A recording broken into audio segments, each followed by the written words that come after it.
Welcome to this week's episode of the Mixtape. I'm Scott Cunningham. I'm a professor at Baylor University, and I'm the host of the podcast. This week's guest is Casey Mulligan, professor at the University of Chicago's Department of Economics, and also had served in the 2018-2019 Council of Economic Advisors. He's someone that I wanted to talk to because he has a new book out edited with Kevin Murphy and Julio J. Elias, entitled The Economic Approach, Unpublished Writings of Gary Becker. And as you guys probably have heard me say a few times, it was reading Gary Becker's Nobel Prize speech that really inspired me to make me want to become an economist. And so I actually haven't read any Becker, though, in a long, long time. And it used to be I read him just religiously. And so this is part of the Becker Students series. We've had people like Mike Grossman. We had John Cawley a couple of weeks ago, Bob Michael, Shoshona Grossbard, and some others. This is part of that. And it was really great talking to Casey. Casey has worked in a lot of areas, which is sort of typical of the Chicago school, as well as Becker in particular, who was a kind of economic imperialist that thought all of human life and maybe even sometimes non-human life was something that the economist could have something to say something about. And so I really enjoyed this talk, and I hope you will too. If you like it, please share it, leave a comment, leave a review even. And I hope you have a great day as you're listening to this, and a great week. Well, it's a pleasure this week to have on the podcast with me Dr. Casey Mulligan. Dr. Mulligan, or Casey, thank you so much for being on the show. Hi, Scott. So for the sake of the people that are listening that don't know a lot about you, can you tell us your title and the name of the firm that pays your paycheck? I get paid by the University of Chicago, where I am a professor of economics. How long have you been there? I could exaggerate a little and say it's been my only job. There were some teenage jobs and some leaves of absence, but it's only a slight exaggeration. Yeah, that's cool. I'm going to ask about that later. So before we get started, I have an icebreaker. So I was wondering if money was no object, because maybe tomorrow you win the lottery. What things on your bucket list would you then accomplish that a lack of liquidity has always kept you from even being able to consider? I'm not sure that's been a restriction, really. Yeah. Maybe have my own plane. Oh, yeah. You like airplanes? Well, no, just I hate airports. You I need to like get your- going places, and I don't like airports, but Yeah. So we get you a private jet. Yeah. And then a private airport. So you don't sure, have to, yeah, but there's plenty of uh, low traffic airports around. Once you yeah. have your own airplane, you can Right. get in. Right. Cool. Well, so where did you grow up? Tell me a little bit about your childhood. I've always lived in Illinois. That's only a slight exaggeration again. Oh, Not in Chicago. My grandparents were very proud to get out of the city of Chicago yeah. into the suburban areas, which were rural areas back then. Yeah. And I grew up in suburban Chicago, about 40 miles west. Hmm. Was that near where John Hughes was? You remember him, the filmmaker? I live straight west. I don't know where he lived, but I do know he had some movies on the north shore of Chicago, so I suppose he lived there. And I've barely been to the North Shore, even at this point in my life. Oh, okay. Okay. So what did your mom and dad do for a living? My dad was at a computer company, Oh, okay. um, back then they just wanted to stop working for the big corporation. They want to start any kind of company. They thought, oh, a cigar company, computer company. Well, we'll do a computer. They were engineers, Oh, oh. and they helped automate a lot of companies that back then were doing things, writing on the wall, a lot of Ah, paper records, and they got them in the computer world. they were doing computing on behalf of other customers. You had one of these massive computers. Well, the technology evolved over time. There was a point in their career where they hosted, but there was also a period there where the computers were, owned by the customer and then be on the customer's site. Yeah, yeah. That's what my dad did. He it was in Mississippi though, but he was a computer programmer, and we had a computer company, and he eventually lost the company. I think the personal computer did creative destruction on the kind of job he was in. Um, did you have any siblings? Yeah, brother and a sister. Yeah. Yes. What kind of stuff did you like to play as a kid? Did you have any favorite games or cartoons or toys or action figures? Oh, I played sports. I was in the basketball team for many years. I was on a golf team Oh, for high school, not really younger than that. I was in baseball when I was before golfing. yeah. Yeah. So it sounds like golfing became your main sport. Did I misread that? Yeah, I guess I played basketball in high school as well, Yeah. but I don't play it much anymore. Whereas golf, you can still play Yeah. till the end, really. That's right. Was it so I guess even though your parents took you out, ran away from Chicago, would you have been well no, so you graduated in 93, but I guess you would have gotten to be there when the Bulls early when Jordan got there, right? Were you a fan of the Bulls? Oh yeah, we were Bulls fans, and when they were bad for a long time until Jordan showed up. Yeah. And my first year as a graduate student, in fact, first year as a graduate student, they won that first championship. Uh-huh. It was a little bit scary. They were lighting fires and things. Not the players, but the fans. With the fans, sure, sure. They don't do that in the suburbs of Chicago. When there's winds, you got to go inside the city. Right. That was kind of true to the character, true to the stereotype of how the suburbanites think of the city. That they're just burning it down, burning the city down. Uh, well, so when you were a little kid before high school, did you have any kind of role models that you looked up to, or there was something that you wanted to be when you were older? Um,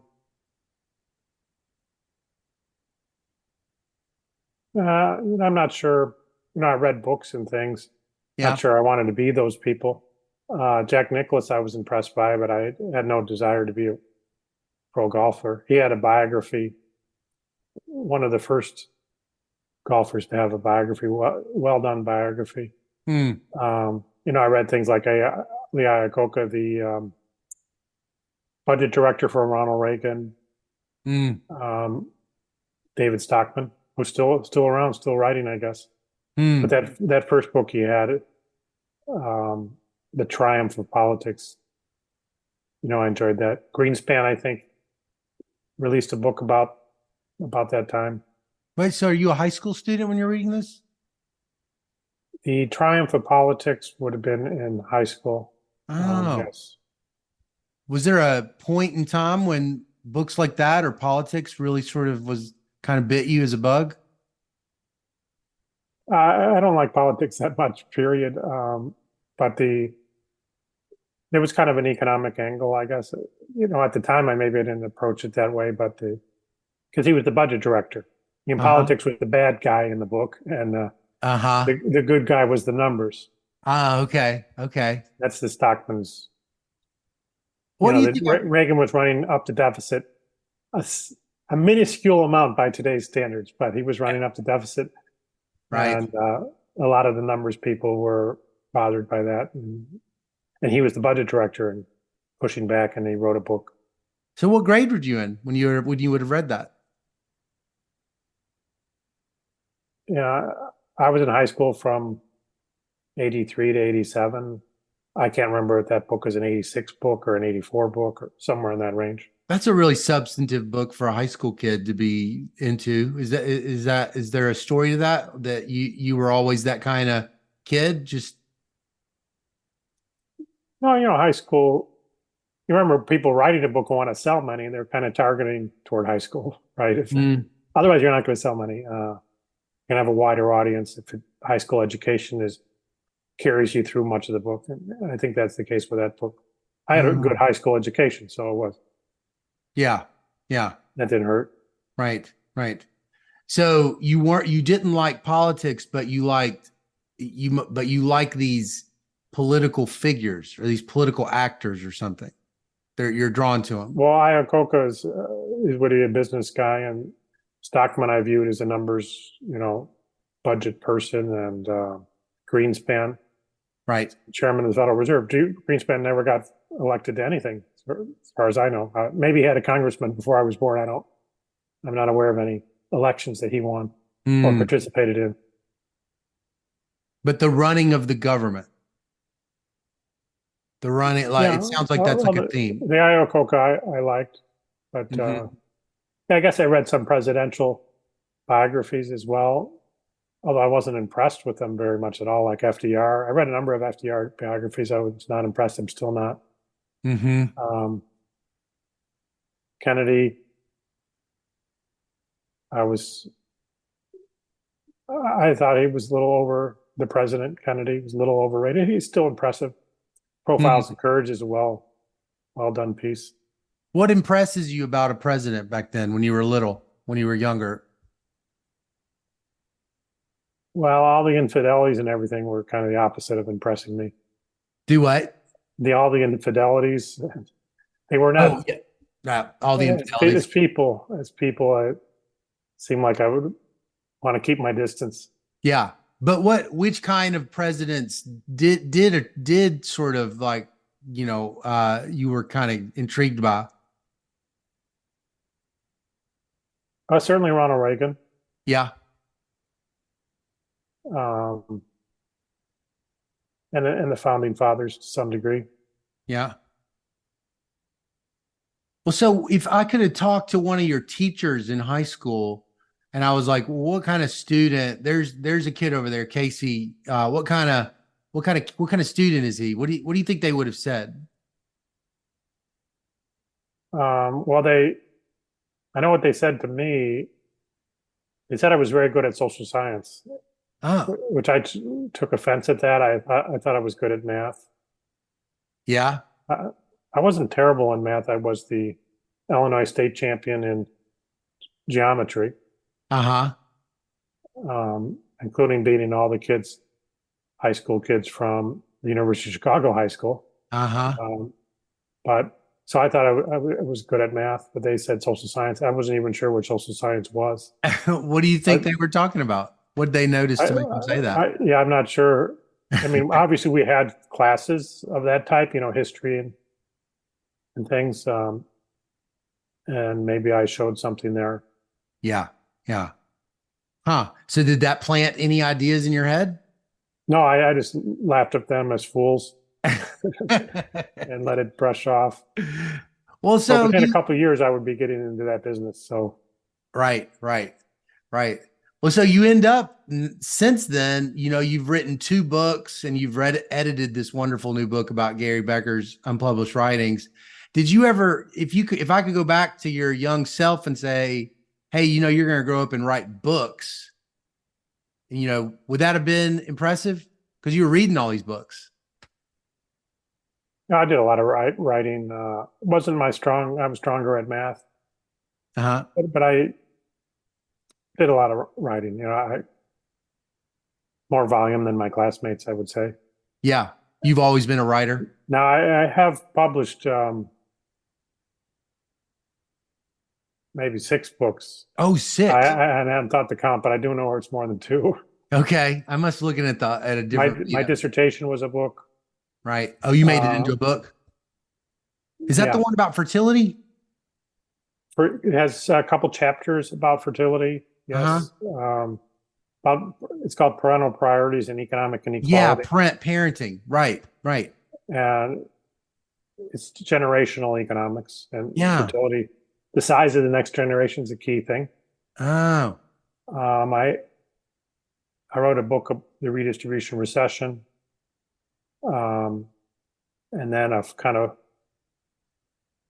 sequel to that about Obamacare.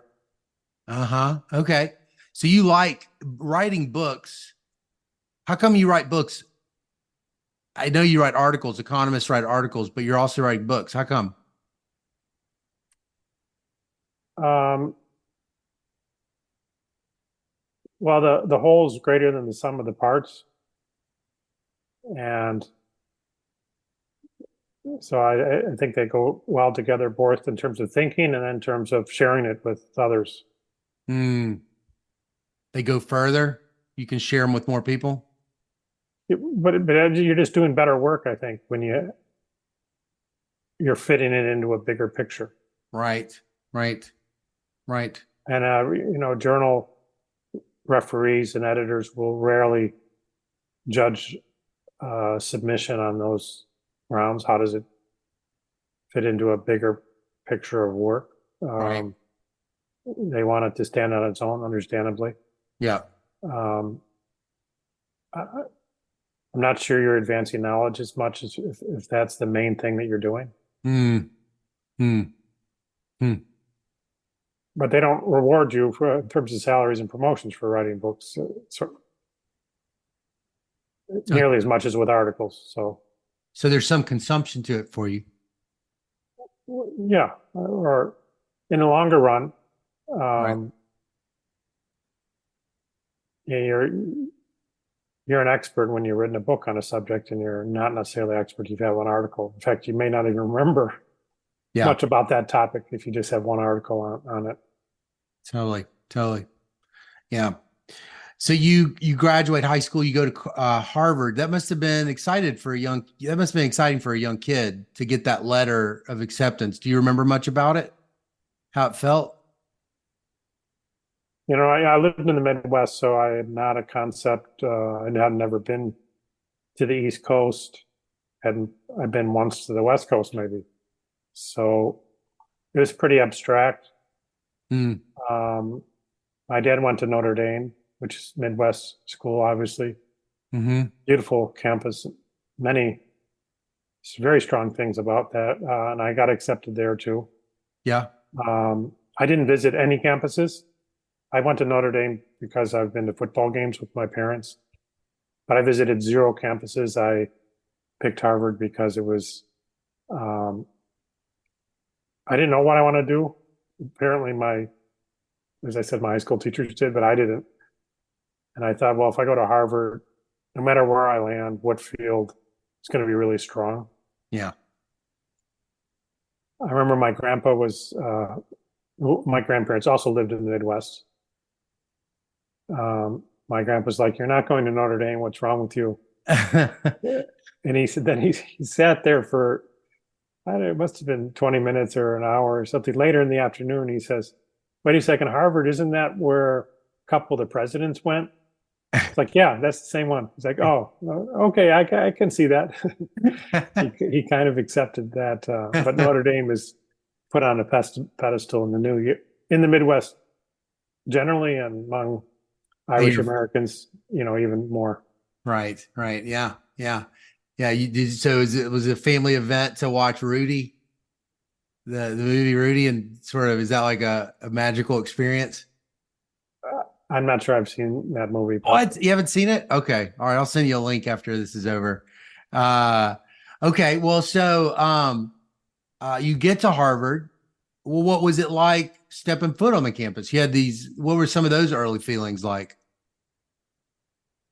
I had buyer's remorse immediately. Immediately had buyer's remorse. It was, first of all, it's a fairly urban campus. Right. which I'd been to Notre Dame. My mom went to NIU in DeKalb. I've been there. Nice campus as well, but they're their own town. Right. You don't have city buses driving by, and um, so I didn't like the urban aspect of it. Mm. Um, and I first thing I did when I got there was, a few days before school, and I said, "Oh, all these Harvard people, I'm sure they're amazing and hardworking and everything. I need to find a job right away before any of them find a job." Oh. Uh, and I did. And then I realized none of them's going to be even looking for a job. They were not hardworking in dimensions that I would work hard, which I had a job and I had took this schoolwork very seriously. I was very disappointed. Ended up taking graduate classes. Mm. The graduate students are more my classmates as I look back. Mm. What was your job? What was that job you ended up getting? I worked in a hotel overnight, because it didn't interfere with school. Right. Um, I did that for 2 or 3 years, and then Barrow hired me as a research assistant, and then I shared a desk. You were Barrow's RA? Well, he had several. Okay. Um, I was the only undergrad RA at the time, Ah. and I shared a desk with some great guys. Michael Kramer, Oh, uh, wow. Javier Sally Martin. He was kind of the leader. He's a little bit ahead of us. Randy Krosner. But they were grad students. They were grad students. As I said, all my close associates, if you counted minutes or hours, have been graduate students Mm. after about the freshman year, because as I said, that the undergrad classes I felt were very watered down, Mm. Mm. and I was paying. I'm working at night to pay for this, and all my classmates are trying to figure out how to make it easier. Right. I don't need that. Right. Right. Right. Right. So you cared about hard work. That's interesting. Did you in at Harvard, did you sort of start gravitating towards work, labor economics? No, I had. Uh, I took 28 economics classes. Some of those were at MIT. Mm-hmm. I like covering all the fields and seeing, what's going on in there. So I definitely was exposed to labor economics. Yeah. Um, I really felt there was something missing there. Mm. I'm not asking for my tuition back or anything. I would have take the classes again. Yeah. But when I realized within a few years is they never mentioned Gary Becker in these labor economics courses. You can see how much they were missing he was mentioned maybe a couple times just to kind of curse at the man, Right. for saying that competition might reduce discrimination or the effects of it, and a few things like that. This is in 1989 or so. Yeah. Gonna Um, win the Nobel Prize in a couple of years. and the cutting edge practice of labor economics very much you had to be trained in Becker, and they Yeah. weren't training that. I could feel that it was missing, Mm. but I didn't realize that Becker. Now Barrow was actually the extent I got exposure to that would be from Barrow, but he was teaching macro. Yeah. Right. Right. Wait, so tell me the first time you have any exposure to Gary Becker as intellectually.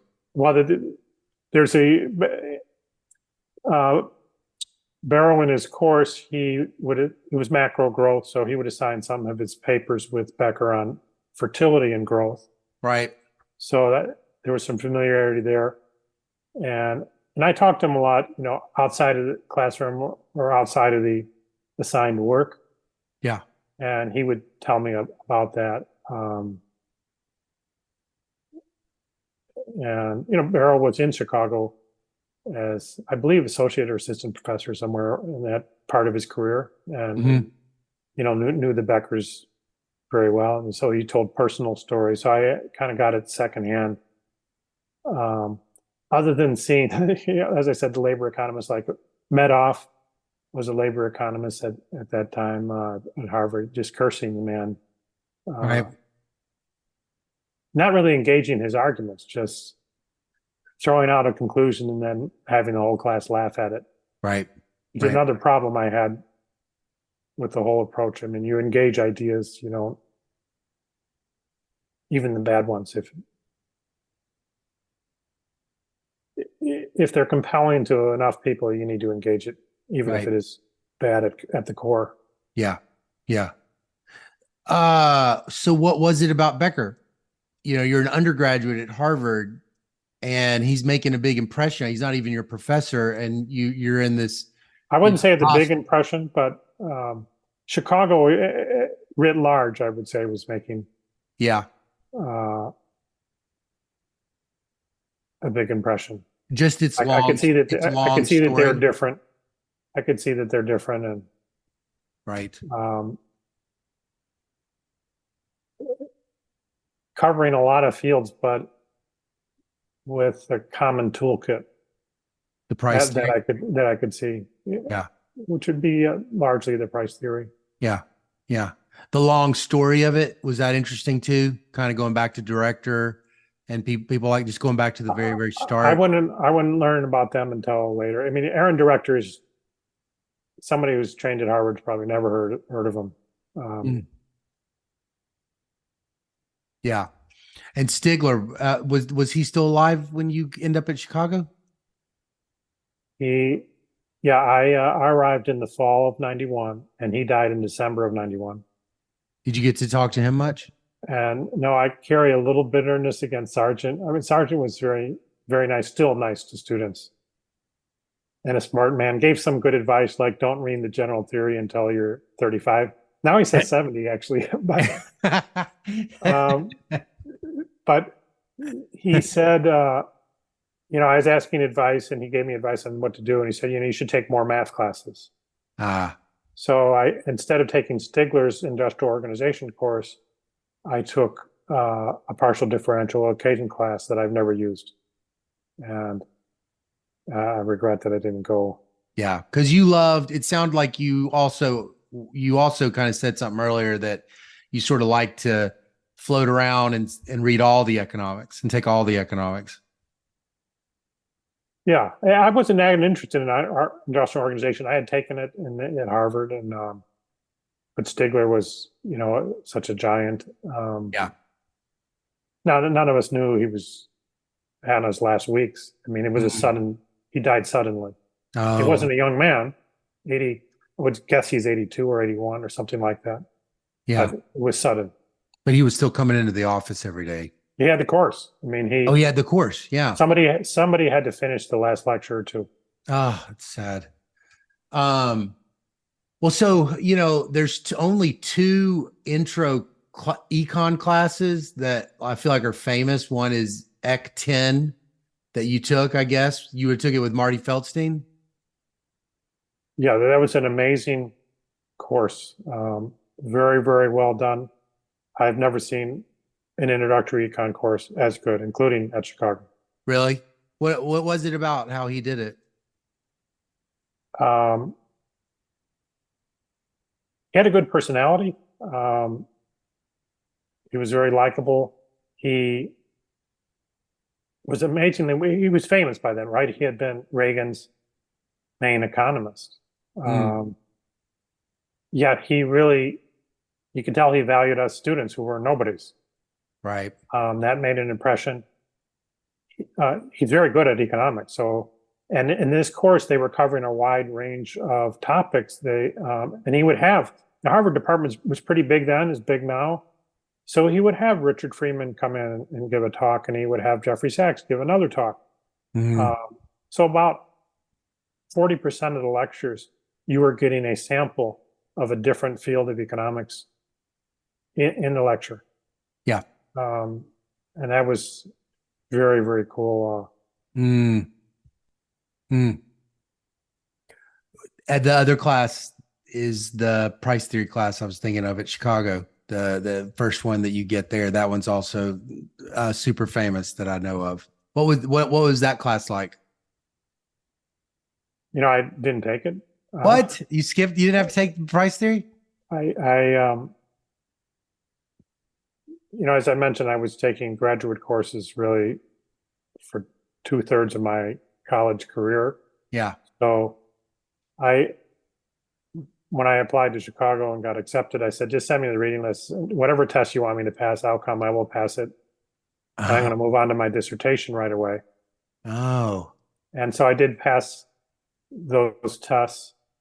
I decided, well, I want to take some of these classes. So I did spend the first year taking classes, but not first year classes.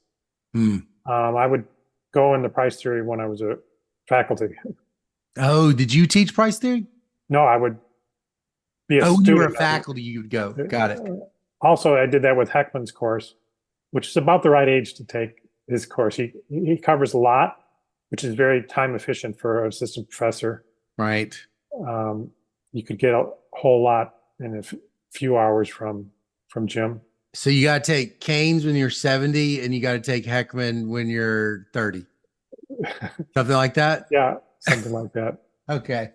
So you went to Chicago and you were laser focused. You already knew what your dissertation was going to be about before you even got there? Nope. Well, I thought I was going to have an economic growth dissertation. Oh, right. My plan was, I was young. When you're young, like the week before Christmas seems really long. Time seems really slow. And to me, like 4 years of graduate school seemed like an eternity. I could not imagine. And so my view is, well, I should be able to do this in a year. I get there, I write a dissertation. The year is plenty of time. Right. I'll do it on economic growth. That was what I was working on with Barrow. I took very many classes, and my classes were around economic growth. Yeah. I'll do that. Be done. When I got there, I realized, I decided, well, no, I'm gonna throw that out the window. It's very popular at the time, economic growth, but I want to pick a topic, any topic in the world. I don't care what it is, at the intersection of some three great advisors. And so my advisors were Stokey and Lucas and Becker. So the intergenerational economics, if you will, was at the intersection of a lot of what they did. I did not see you in the back of this book, though. I was looking at 93 dissertations, and I didn't see you as one of Becker's students. Did I miss it? I believe those are only ones where he was the chair of the committee. Oh, yeah, that's the chair. Got it. Okay. And I don't believe he was the chair of my committee, he definitely wasn't the chair of my committee. That was Stokey. And he was not the chair even of Murphy's committee. I believe that might have been Rosen. Okay. That was before my time, but we had some discussion when we were preparing the book about that. And the problem is we couldn't get a rigorous data set of all the committees he was on. The chairman was something we could do in a rigorous way and not miss any. Yeah. Right. That's reassuring. David Mustard was my advisor, or he was on my committee. And for basically about 16, 17 years, I told myself Gary Becker was my grandfather. And then your book came out. And then I felt like how, I was like, realized I'm adopted. He's not really my grandfather. And then because Mustard wasn't mentioned in there, but now maybe I believe that I was on Mustard's committee and Becker. Okay, good. I'm back in the family. Definitely Becker was. I can remember Mustard's thesis proposal and Becker being there, and I being there. Oh, okay. Wait a second. Okay, you're Mustard's advisor? Oh, I was on the committee, I believe. On the committee. I definitely was at the thesis proposal, which is the main event that you have with the committee. Okay. Okay. So we're related a little bit. Yes. That's right. I knew you looked familiar.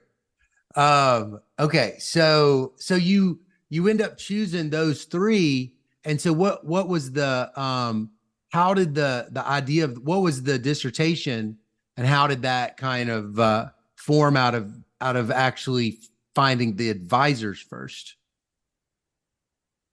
If I understood you correctly. Yeah, I found the advisors first, no doubt about that. Um,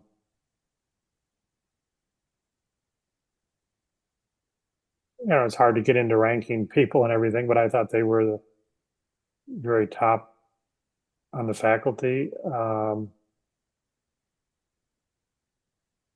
At the time, writing a dissertation with Lars Hansen was very popular. Mm, Basically, EMR equal one. Very many dissertations around that. It was very popular. And so Lars was probably the top dissertation advisor. And I took a number of his classes and I really liked them. mm, But I didn't see the point of fighting with the other students who so badly wanted to be advised by him. mm. So I didn't go in that direction. But otherwise, after Hansen, I would say that they were very top advisors and different. And I felt that was important. How are they different? How are they complementary and how are they different? Well, one would be the micro versus macro. Stokey and Lucas would be more macro. Not that they're incapable. In fact, Nancy has some, I believe you would call my old papers and Yeah. more game theoretic. She has public finance papers. Whereas Becker doesn't, I'm not sure he has any public finance papers that we didn't put in that new book, but obviously he was interested in that. Mm-hmm. And then he was emphasizing the human capital element, although Bob in the 80s was writing human capital papers too. Mm-hmm. Mm-hmm. Some Yeah. very good ones. So you've got this labor side and you got this macro side in the dissertation. Yes. That feels kind of that feels like that stuck with you. That you Yes. sort of have Yes. that you're that kind of there's not a lot of labor economists. I feel like that that are these kind of macro labor economists. I don't feel like they're as common. Is that wrong? It's a Yeah, I mean, it smaller depends how you group. define that boundary. There's the search boundary there, which I've never delved into. Yeah. Not Never's Illustrating. I have one paper on that regard, but um, thinking from an aggregate point of view, Yeah. um, something I'm comfortable with. I think it's incredibly important for issues like incidents. I don't see how you can possibly understand the incidents of various policies around the labor market without having a macro point of view. Right. Understanding where the growth comes from, where the productivity comes from. Right. Yeah. Yeah. So you mentioned the students fighting for a professor and that kind of made me think how would you have described Chicago's competitiveness between its students when you were there? Was it No, I don't mean to make it nasty. I mean, it was just Lars Hansen's time was a scarce resource. He's yeah, very generous with it, and he had the most students, but still, it was a scarce resource. And why crowd out somebody who really is going to pursue a finance career? So I kind of backed off of that. Still take right, the classes where there wasn't really a capacity issue. right, right, right. Well, you're known for so many. Okay, so I guess I'll save a little bit of my back. Well, no, here we go. So, this third paper on your Vita on the endogenous determination of time preference with Becker. So before we even dive into it, can you tell me a little bit what it was like to have him as a co-author on a project? Because I think you have more than one. You have at least two, right? Yeah, when we did a number of projects together, at least 5 or 6. I'd have to check the Vita to see which ones got published. Uh-huh. That one was, I mean, we both hit on the same thing at the same time. I was he was thinking about endogenous preferences, hadn't really written anything yet. Yep. He had an approach that he wanted to use, which is complements. But he and Murphy had worked a lot on complements, and that approach is the one that he was going to take to preferences. Mm. I didn't understand any of that at the time. I was interested in the rate of time preference rate of altruism. My paper was about the generational part. And Mm. I just kind of stumbled on the complements piece by accident, maybe imitating Yuzawa a little bit, who had an endogenous discount factor in a infinite horizon type of model. Mm. And I wrote that as my term paper in Becker's class. And I said, yeah, this is the first chapter of my dissertation. He said, oh, that's really good.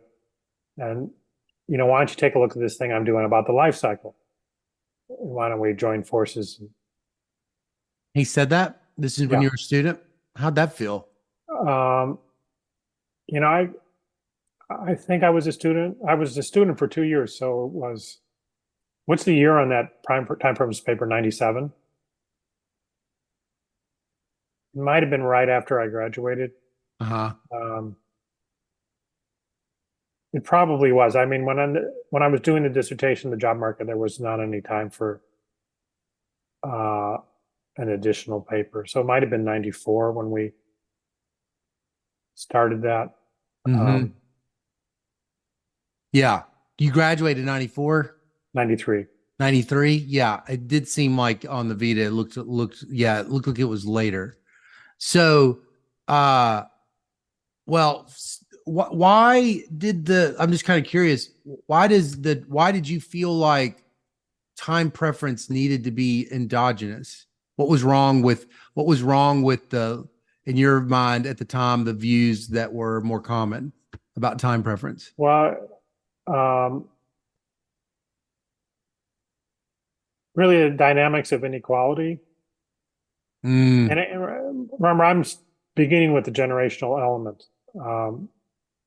which has many analytical similarities with the life cycle element, but maybe the economics are different.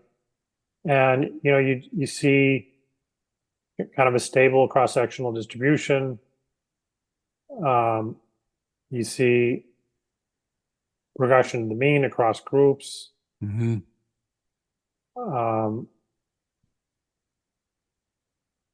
but if you just have a constant discount factor, then the patient ones, if ever a patient one emerges, kind of gets all the resources. Mm-hmm. So you get an unstable distribution. Now, people had ways they tried to explain that with some kind of borrowing constraints and stuff like that. Yeah. I didn't really think, I thought those were exaggerated. They're natural places to consider, but they're not the whole story. And at the time, you were starting to see studies coming out that were maybe suggesting the capital constraints are not the reason why human capital investments are maybe different than efficient, if you will. So Right.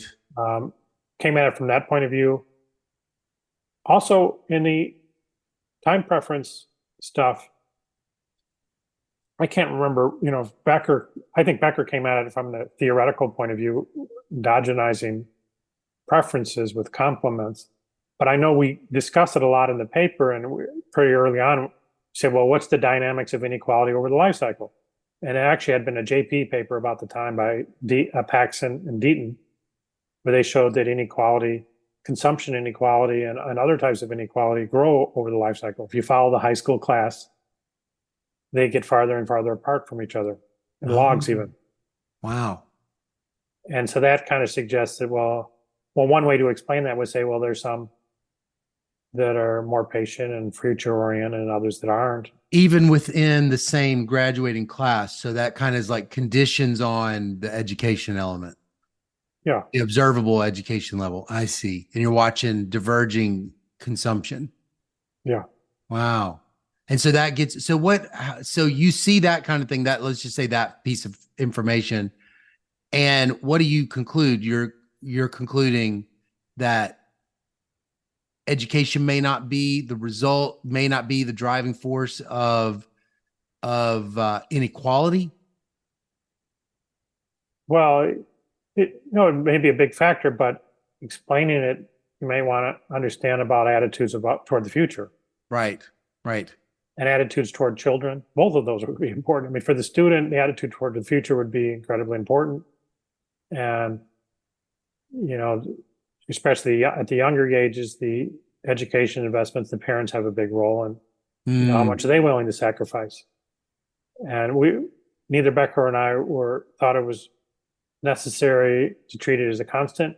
And we didn't feel like you need to be like an econometrician to treat it as just some heterogeneity that comes from heaven. I mean, it's an outcome of a market process.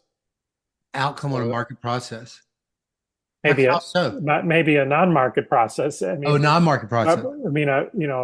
When we say markets in Chicago, we mean broadly speaking, a marriage market would be a market, Yeah. even though there's no Chicago Board of Trade for marriage certificates. But, Right, right. it's a process, equilibrium, maybe I should say equilibrium process.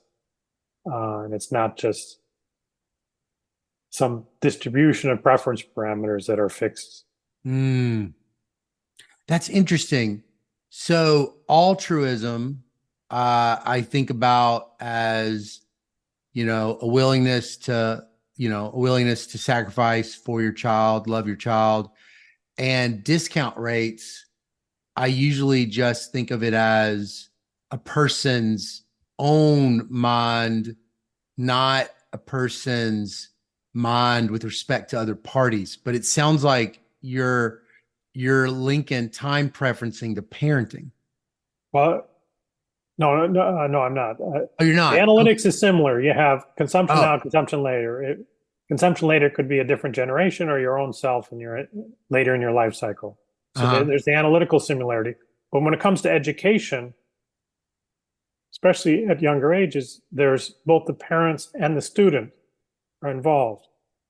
And the preference parameter that'll be important for the student's behavior could be his attitude toward the future. Yeah. And preference parameter that's important from the parent's point of view is, well, how much they're willing to sacrifice. I think an example I use in my dissertation, a lot of people use immigrants. People come here, parents can't speak English, they're not earning a lot of money. But the tiny little amount of money they have, they're put into their kids' education. Yeah. Yeah. So this another thing that you've always been, I think, known for, and I just am curious a little bit, is this idea of voluntary unemployment. Is that right? Am I misrepresenting it? Well, I didn't invent it, but Yeah. very glad if I'm known for it. I mean, it's a Chicago tradition that I carry on with much enthusiasm. Mm-hmm. To view every market from a supply and demand lens, including the labor market, which is not a trivial market. It's Right. a very, very big, important market. Yeah. And I think the supply and demand framework works very well for explaining what happens and for understanding how policies will affect things. Yeah. So it is the mechanism in these models more than at some margin there is a person who at the intensive or extensive margin is just willing to not work because they are being paid some price above that, next best alternative. What are some of the more I mean, that's what I would have thought it was, is somehow. Well, you kind of described the supply side, which Yeah. is fine. You see somebody who's not working, Yeah. you could say, well, they're not willing to work at the wage that they can get. Mm-hmm. I could also say that employers aren't willing to hire them Right. at the wage that person would require. I mean, Yeah. it's a two-sided. Employment is a marriage. It's a matching. It's whatever. Mm-hmm. They both get credit or blame for the matches that happen or don't happen. Right. But that's funny because unemployment insurance, a lot of people say, well, it discourages people from going back to work, but you could also blame the employers for not willing to outbid unemployment insurance. Sure.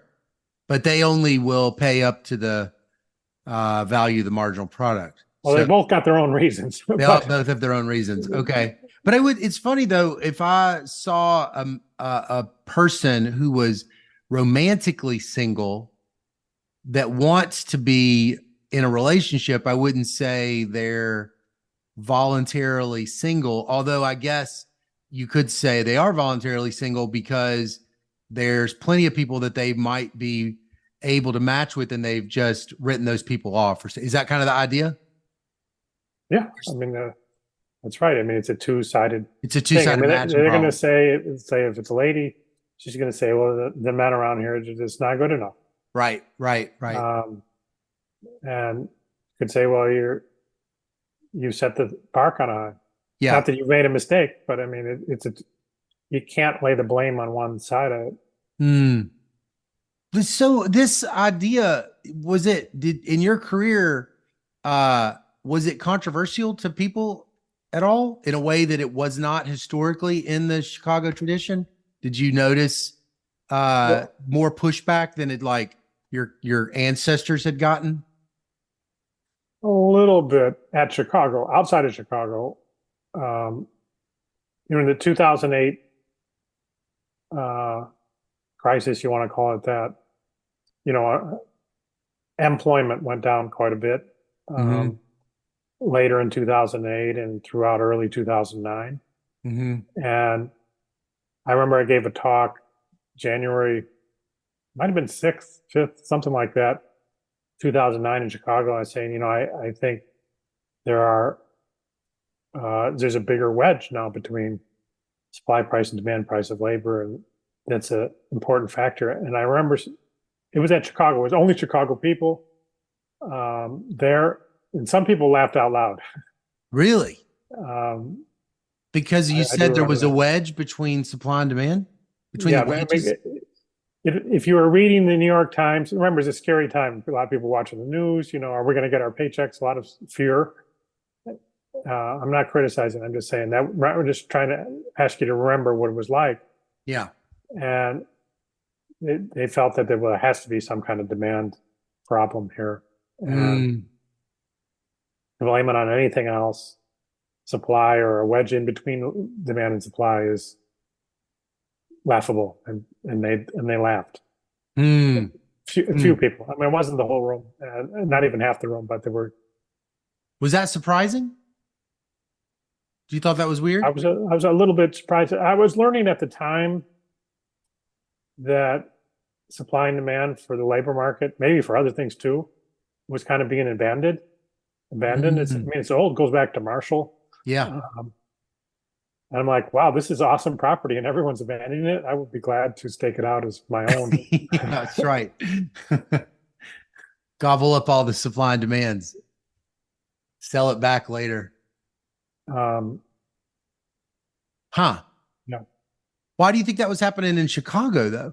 I would think that would be that wasn't the norm at Chicago, but there were a few at Chicago. I mean, we have a lot of people at Chicago who aren't trained at Chicago, right? Who haven't taken price theory. Maybe don't even know what's in that course. They figure it's just like Halvarian, right? Something like that. Yeah. So I found, we don't have a lot of time, so I want to talk a little bit about your time at the CEA. So you go to the CEA in 2018, 2019. How did that happen? Who reached out to who, and how did you end up there? Well, Tom Phillipson, who wrote papers with Becker and was close with Becker and me. I mean, we were all colleagues together for more than 20 years prior to that. Yeah. And Phillipson was there. He was involved a little bit in the campaign, but Phillipson was on the staff there, the senior, fairly senior staff, more or less from the beginning. And so I was helping out informally from the beginning. Kudlow was a friend of mine from before. But Hassett was the one who reached out, and he when he decided that I would be helpful there, then that made a big difference. Well, so And I what was was not I was not in a big hurry. I wasn't like calling up and complaining like, how come you people haven't called me and for invited me to the inauguration stuff. I wasn't too interested. I thought that, Trump was elected because he's an outsider, and I'm fine with that. The American people wanted that. That's what they got. But the problem with that is the outsiders don't know what they're doing. I mean, they haven't been there before. right? And so I felt that they needed a time to get familiar with how to run the government. They were outsiders. Right. Right. So after a year, when they had practiced and got up to speed, then it was perfect time to jump in. And, Trump had the machine running at maximum RPMs by then. So, how would you explain to someone who's only been a professor what that year was like? They can't comprehend, they only know being an economist means, being a faculty member. Well, a lot of what I did is very similar to what I do at Chicago. Policy analysis, and we were proving some theorems and things like that. I discussed this. I have a book about this called "You're Hired," so it was very similar. I had to wear a suit. I never wear a suit on campus, or maybe for a funeral or something. But I don't. You had to wear a suit every day. It was a lot more fast paced. And he had a lot of employees. Now, some of my colleagues also have a lot of employees. I don't have employees really, but you have a lot of employees. So those are some differences. Now, the Trump administration was different, I think, we were doing a lot of research, very much like we do at home. Also, Chicago's a little different, and it's very applied in what it does. Even those of us who are engaged in theory are very applied. Yeah. So it was a fairly small gap. We were studying pandemic emergency policy in 2018. At that time, that is research in every sense of the word, right? There wasn't any urgent call from the president like, I need results on pandemic emergency next week. This was something that we thought was basic science that needed to be done, and we were doing it. Yeah. I think of Phillipson having a long career in economic epidemiology. Yeah, that was one reason we got into that. He's one of the few specialists of that type. Right. So you guys get there. There's not an ongoing program on pandemic research that's happening amongst the economists within no way, not even close. You look at the economic reports of the president, which is what CEA produces every year by law. Yeah, they never mentioned pandemics. They never mentioned opioids. They never mentioned drug overdose. The kind of things that we were doing the basic research on were totally new. Huh. Why was that? To the econ teams. Now, of course, there were people at CDC, right. Doctors and epidemiologists working on that in a wrong way, I would say, because there's economics free, but you had that, but not on the econ teams. I worked this out in my book. I show the word counts. How many times is the word drug overdose mentioned in 40 something economic reports to the president, or 50 something? No, 70 something. The answer is 0. Wow. We had a whole chapter about it, and the previous CEAs had not even a paragraph. What do you think what was different? Well, that's the Chicago approach again. We've never viewed the boundaries as being, economics is just about financial markets or corporations. It's about the family. It's about addictions. It's about preferences. Right. So it's your approach, and also we're imperialists. Becker was an imperialist. Right. Economic imperialist. And we were imperialists. And when we got to the White House. We were So the imperialists. CEA was We were sticking our nose in all kind of subjects where economists hadn't stuck their nose in the White House realm. right.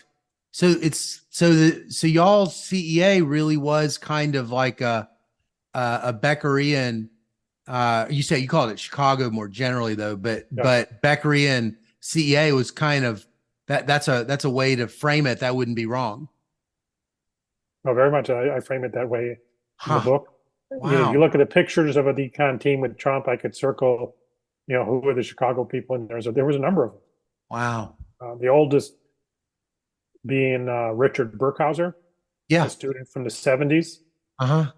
Um, and then the youngest being, I believe, a recent undergrad at U Chicago, Hmm.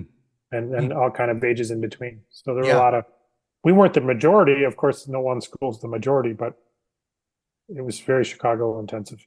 Wow. Well, so this new book is really exciting for anybody that I was an English major in college and had never taken any econ or math in college. I took a pre-cal class in college and quit going to it. And so I got a job as a qualitative researcher when I graduated, and I was reading social science stuff, sociology. I ended up at the University of Chicago Law and Economics Working Paper Series, the John M. Mullen Working Paper Series, and to kind of teach myself more social scientific method. I ended up reading Becker's Nobel Prize speech. So that was like um, 99 or 2000 probably. And I remember thinking, uh, I'll never be happy if I don't become an economist. And then I read David Mustard and John Lott's concealed carry paper. And I thought, well, then I'll just go to Georgia to study with Mustard because, that also made a big impression on me. And he was a Becker student. And so my graduate career, I ultimately became an empiricist, but it wasn't really, we didn't have like a price theory kind of option. But I was sort of like you a little bit. I just took every class that was offered. So I have fields and IO and public and econometrics. But I the idea that you guys found a bunch of unpublished writings has been really exciting, and I was just curious, what's the story of you and Dr. Murphy and Dr. Elias finding these 30 or so chapters? It's probably not right to describe it as finding.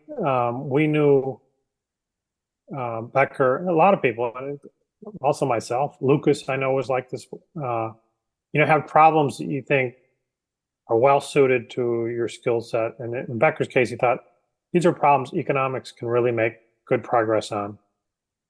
And you get started and you're like, not quite cracking the nut here. I know it can be cracked, but I'm not quite doing it. I'll put it aside.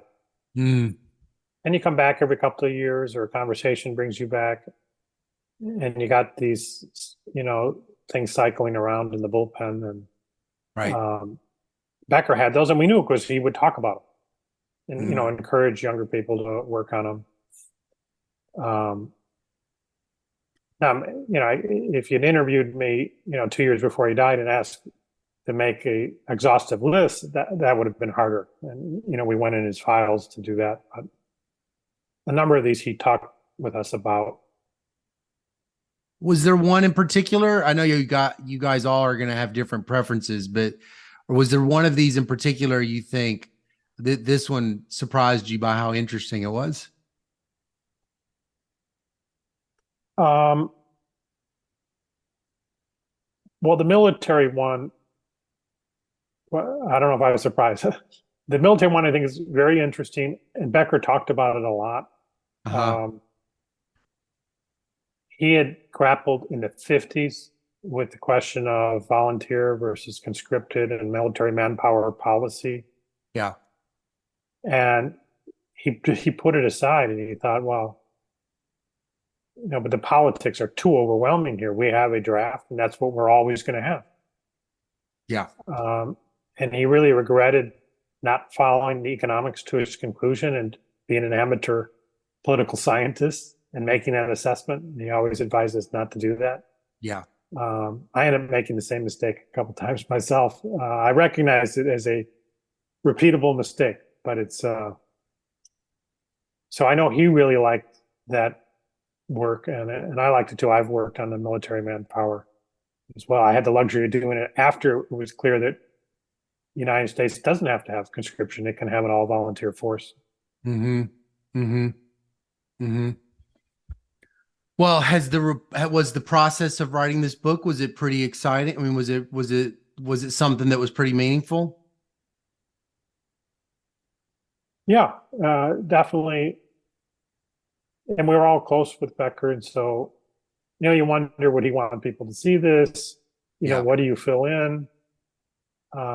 We grappled with those kind of issues. But ultimately, as we said in there, we knew that he wanted economists to work on these things, and thinks that there's really room for progress that he didn't make, but it's still ripe territory, even if he didn't find exactly where to till it. Right. Right. So I'm going to ask you a question.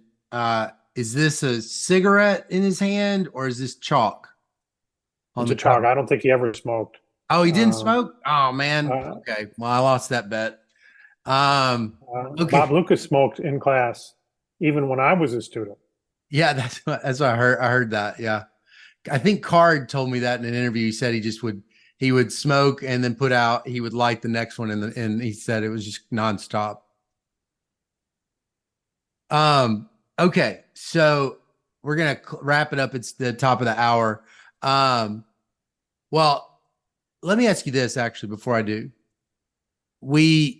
How do you think the profession is collectively different without Becker being here as sort of a leader? How would you say that we're different as a tribe, in your opinion?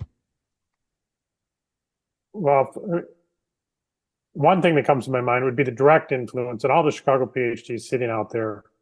I mean, our training is clearly different. You can see there have been all kind of surveys that have measured, comparing our alumni to other alumni. I mean, our different training is obviously different. Mm-hmm. Becker was driving that since 1973 to the present. There was a price theory before. There was Viner. If you go way back, there was Milton Friedman. But, Milton Friedman, Viner was dead long ago, and Friedman left the campus in 76. How long would a price theory have lasted Right. without Becker? And it's not just the person being there to make it. It had to be progressed. Yeah. If we were frozen in Milton Friedman price theory, even if Becker was there willing to teach the class, I mean, people wouldn't have taken it, wouldn't have had the influence on them. But Becker kept pushing it ahead, both in the scope dimension, that he's known for, the imperialist, dimension. Also, his emphasis on complements, which hadn't been well treated before, and that had a lot of dividends. Is an analytical set of analytical tools that the addiction's a scope progress, but also it's an analytical progress, paying attention to complements over time. The advertising that he did with Becker, with Murphy, the social economics he did with Murphy, those are all developing the complements as a form of analysis. Right. And so with him gone, it's just, even with Kevin Murphy and you there, are you teaching the price theory class at all? Murphy does all the lectures. I do some kind of bonus lectures on Fridays, and I do the homeworks. And we have the Chicago price theory book.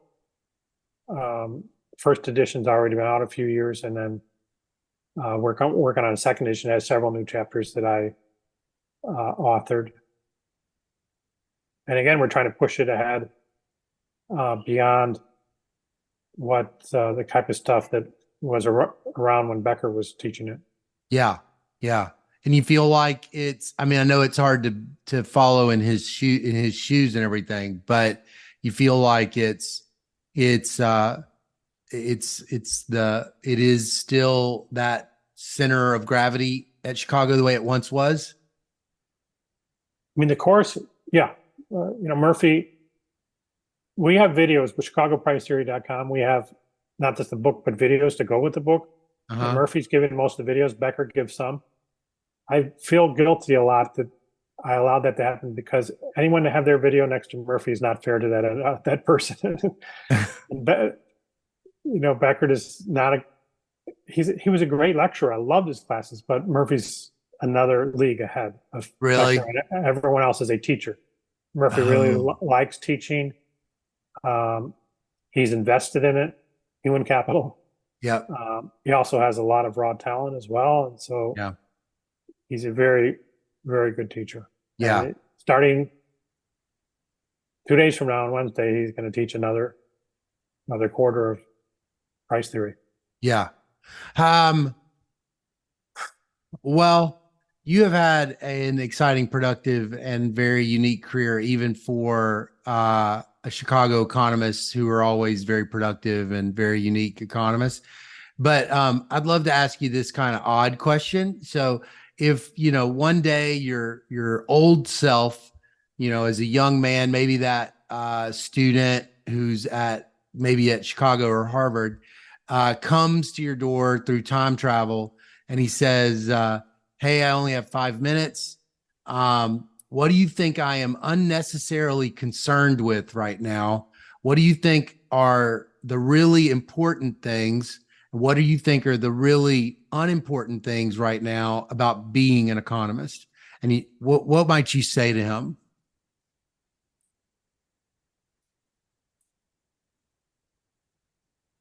I'm not sure I have a magic bullet. I mean, there definitely are trade-offs. There are trade-offs, and I've wondered whether I've managed the trade-off in the right direction. But by the very nature, when you're at a trade-off, kind of doesn't matter. You're near where the costs balance the benefits. So Right. you may go a little bit more in one direction or the other, but in the end of the day, it's not going to make a big difference if you were kind of near the optimum. But there certainly are trade-offs. Like we mentioned in books versus articles. How much do you play to kind of the current fads versus the longer term things? Paying toward the fads has a payoff in the short term, and short term, there's discounting, right? So did you feel those trade-offs when you became an economist, or was it sort of like, like this is the only thing I want to do? Well, yeah, within the field, you see those trade-offs all the time. All the time in the field. Yeah. Not being an economist, but the kind of economist to be. Yeah. Yeah. Yeah. Great. Great. Well, it's top of the hour, or a little bit over. I really appreciate you giving me your time and hearing a little bit of your story. And this book, I'm super excited that you guys were able to bring it into existence. Thank you, Scott. That's fun. Okay. Bye, Casey. Gonna see us through.